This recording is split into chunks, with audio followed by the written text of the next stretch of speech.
नमस्कार दोस्तों, कैसे हैं आप सब। कौन सी गाड़ी के नई वीडियो में आप सबका स्वागत है। तो आज हम इस वीडियो में डिस्कस करेंगे अप्रैल महीने की सेल्स। तो चलिए दोस्तों शुरू करते हैं। लेकिन उससे पहले दोस्तों, अगर चैनल में नए हैं तो इस चैनल को सब्सक्राइब करना ना भूलिए, ताकि आपको कौन सी गाड़ी से आने वाले वीडियोस के बारे में पता चलता रहे। तो हम बात करेंगे अप्रैल महीने की सेल्स की। देखिए, इसमें कोई दो राय नहीं है कि जो कंट्री की सबसे बड़ी पैसेंजर व्हीकल मैन्युफैक्चरर है मारुति सुजुकी, उसने अप्रैल में भी सबसे ज़्यादा यूनिट्स भेजे। तो हम बात करें तो 1,42,400 यूनिट्स मारुति ने बेचे हैं अप्रैल में। कॉम्पैक्ट पैसेंजर व्हीकल कैटेगरी में Swift, WagonR, Celerio, Ignis, Baleno, desire. Wholesales अगर हम इनकी बात करें पूरी तरीके से तो 72,000 यूनिट्स है। लेकिन मिड साइज सेडान कैटेगरी में 1,500 यूनिट्स सीआरएस के ही आए हैं, जिसमें आपको कंसिडरेबली अगर आप देखेंगे तो एक ड्रॉप आया मारुति के लिए। ओवरऑल 11,000 वैन्स इस कैटेगरी में भी मारुति बेच चुका है। और कमर्शियल व्हीकल्स में भी कुछ अच्छा खासा 1,200-1,300 यूनिट्स का हिसाब चल रहा है मारुति का। तो ओवरऑल एक्सपोर्ट्स की भी हम बात करें तो 17,000 चल रहा है। तो एक्सपोर्ट्स भी मारुति के अच्छे चल रहे हैं, ओवरऑल अच्छा चल रहा है। बाकी मारुति सुजुकी डोमिनेट कर रहा है सेगमेंट को, लेकिन 7% का अगर हम देखें एक डाउनफॉल भी आया है उनके सेल्स में, क्योंकि मार्च में 1,46,000 यूनिट्स था और अभी अप्रैल में 1,35,000 पे आ गया। मारुति के लिए कंसर्न है, लेकिन उम्मीद करेंगे कि वो अभी पेसअप कर पाए। अगर गवर्नमेंट आगे और रिस्ट्रिक्शंस लगाती तो और दिक्कतें भी आ सकती है मारुति के लिए। तो दूसरा स्थान जो मारुति सुजुकी के बाद जो गाड़ी बिक रही है वो ह्यूंडई मोटर्स की है। तो ओवरऑल अगर हम बात करें तो ह्यूंडई ने 49,000 यूनिट्स बेचे हैं अप्रैल में, जिसमें क्रेटा का बहुत बड़ा कंट्रीब्यूशन है और ग्रैंड आइटन का भी बहुत बड़ा कंट्रीब्यूशन है ह्यूंडई की सेल्स में। अगर हम बात करें तो मार्च में कुछ 53,000 तक की यूनिट्स उन्होंने बेचे थे। तो यहाँ पे ग्रोथ में बहुत ज़्यादा अंतर नहीं है, इनफैक्ट ग्रोथ नेगेटिव में ही जा रही है। तो बहुत ज़्यादा यहाँ पे कोविड का असर दिख रहा है ह्यूंडई की ग्रोथ पे। तीसरा स्थान अगर हम बात करें तो लिया है टाटा मोटर्स ने, जिसने 39,000 ओवरऑल डोमेस्टिक सेल्स रिपोर्ट की है। अगर हम बात करें तो टाटा मोटर्स का मार्च का रिकॉर्ड बहुत अच्छा था, इससे उनका भी रिकॉर्ड कोविड की वजह से काफ़ी ख़राब हो रहा है। तो ओवरऑल कमर्शियल व्हीकल्स में भी इन्होंने कुछ 7,000 यूनिट्स बेचे हैं। कार्गो कमर्शियल व्हीकल्स में 4,900 भेजे हैं। हैवी कमर्शियल व्हीकल में 2,000 यूनिट्स बेचे हैं और पैसेंजर व्हीकल में कुछ 25,000 ये गाड़ियाँ बेच चुके हैं। तो अगला जो ब्रांड आ रहा है वो है महिंद्रा, जिसने रजिस्टर किए हैं 34,432 यूनिट्स अप्रैल में। इसमें अगर हम बात करें तो पैसेंजर व्हीकल्स हैं 18,286। तो ये जो नंबर है ये भी बहुत ज़्यादा अच्छे साइंस दे रहा है महिंद्रा के लिए, क्योंकि पिछले महीने से ये 10% की ग्रोथ दिखा रहा है। पिछले महीने मार्च 2021 में 16,700 गाड़ियां बेची थी महिंद्रा ने। तो सीधा 10% ग्रोथ की है महिंद्रा ने। ये बहुत बड़ी बात है, क्योंकि पैंडेमिक को चलते हुए सारे के सारे ब्रांड्स मुझे नेगेटिव में दिख रहे हैं। पॉजिटिव में ग्रोथ में मुझे कोई भी ब्रांड नहीं दिख रहा है। महिंद्रा ही एक ऐसा ब्रांड है, और उसके अलावा होंडा है जिसके बारे में हम बात करेंगे आगे, जिसने कमाल की ग्रोथ रजिस्टर की है। थोड़ा सा इनके एक्सपोर्ट्स में फ़र्क पड़ा है एज़ कम्पेयर टू मार्च 2021, लेकिन उसके अलावा कंपनी ने फिर भी 10% के आसपास ग्रोथ अर्जित की है। ये बहुत बड़ी बात है लॉकडाउन में। लेकिन उसके अलावा भी जो कंपनी के हमारे एग्जीक्यूटिव ऑफिसर हैं, उन्होंने कहा है कि लॉकडाउन के चलते हुए सप्लाई चेन से रिलेटेड इश्यूज बहुत आने वाले हैं। तो देखते हैं आगे कैसा रहेगा। किया इंडिया जो कि है अगला ब्रांड हमारी लिस्ट में, जिसके 16,011 यूनिट्स अप्रैल में बिके हैं। अगर मार्च से कंपेयर करें तो 16% का डिक्लाइन है। इस महीने अप्रैल की बात कर रहा हूँ, तो उसमें काफ़ी कोविड की वजह से डिस्पैच नहीं कर पाते ये यूनिट्स, उसकी वजह से काफ़ी ज़्यादा प्रॉब्लम आ रही है। लेकिन किया ने बहुत पहले ही माइलस्टोन सेट किए हैं, तो उसके लिए ये बहुत बड़ा लॉस भी है। अगर हम पिछले महीने की बात करें अप्रैल की, तो कंपनी ने 8000 यूनिट्स बेचे हैं एसयूवी सेल्टस के, 60,700 यूनिट्स बेचे हैं सोनेट के, और 300 यूनिट बेचे हैं प्रीमियम मल्टीपर्पज़ व्हीकल कार्निवल के।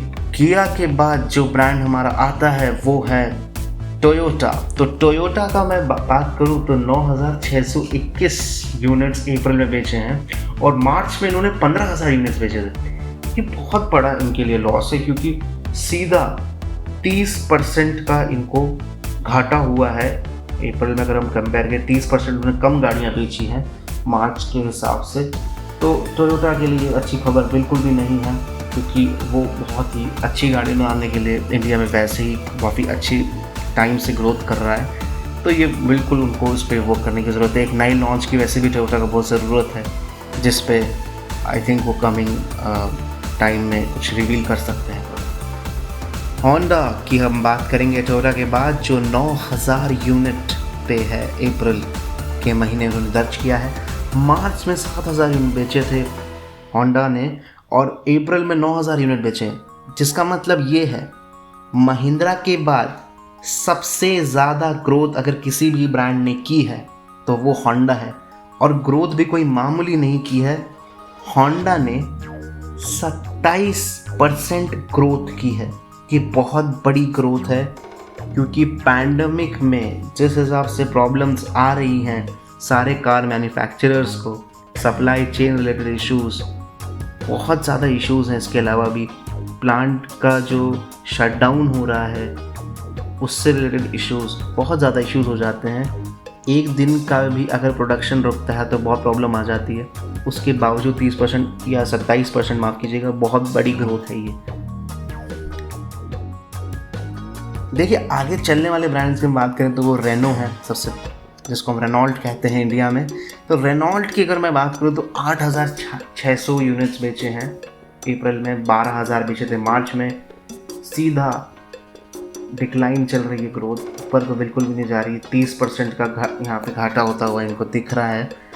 अगला ब्रांड फोर्ड है, जो कि 5,400 यूनिट्स पे है, मार्च में 7,000 के ऊपर बेचे थे, इनका भी 30% घाटा जा रहा है। निसान 3,300 यूनिट्स अप्रैल में, 4,012 कुछ बेचे थे, मार्च में 16% का घाटा। MG की मैं बात करना चाहता था, MG की भी बहुत बुरी हालत है, सीधा 53% का घाटा, 5,500 सीधा 2,500 यूनिट पे आ गया है।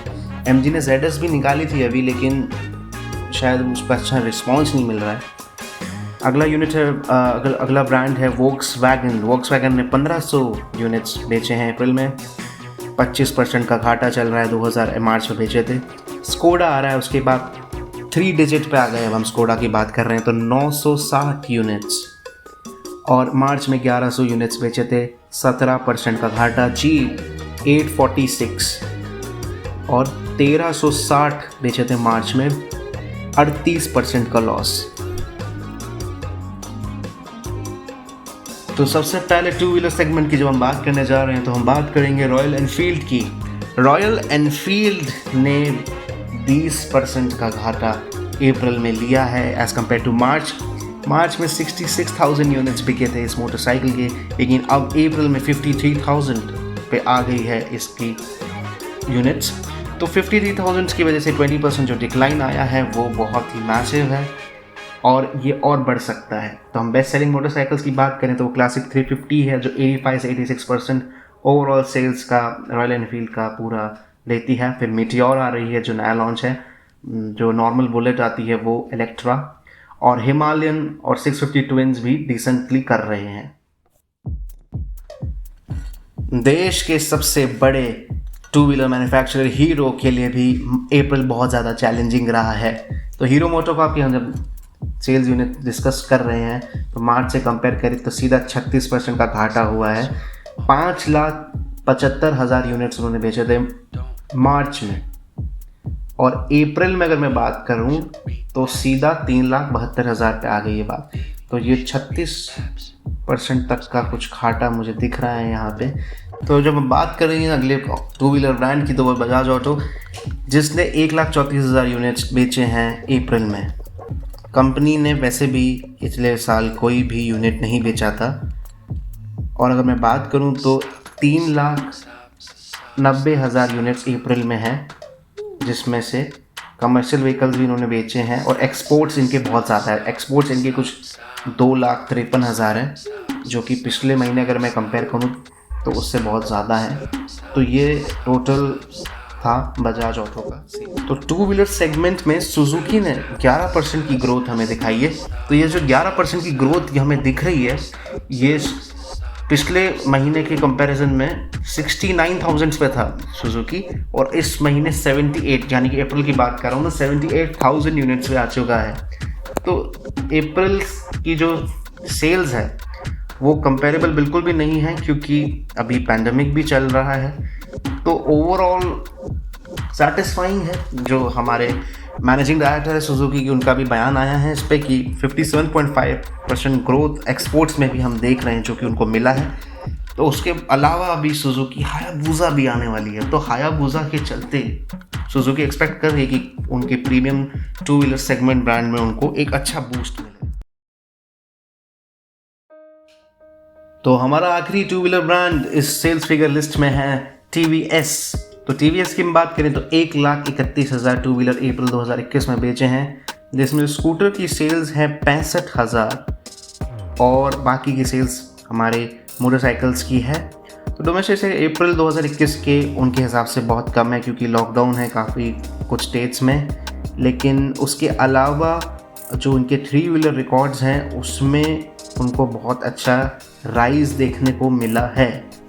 एक्सपोर्ट्स की बात करें तो 1 लाख के पार एक्सपोर्ट्स कर रहा है अभी TVS, और पिछले महीने ही इनके एक्सपोर्ट्स में काफ़ी अच्छा उछाल आया था। एक्सपोर्ट्स में कंपनी काफ़ी अच्छा कर रही है। तो फिलहाल दोस्तों इस वीडियो में इतना ही। अगर आपको ये वीडियो पसंद आया तो लाइक करना ना भूलिए और अपने दोस्तों के साथ शेयर ज़रूर कीजिए। तो मिलते हैं बहुत जल्दी अगले वीडियो में।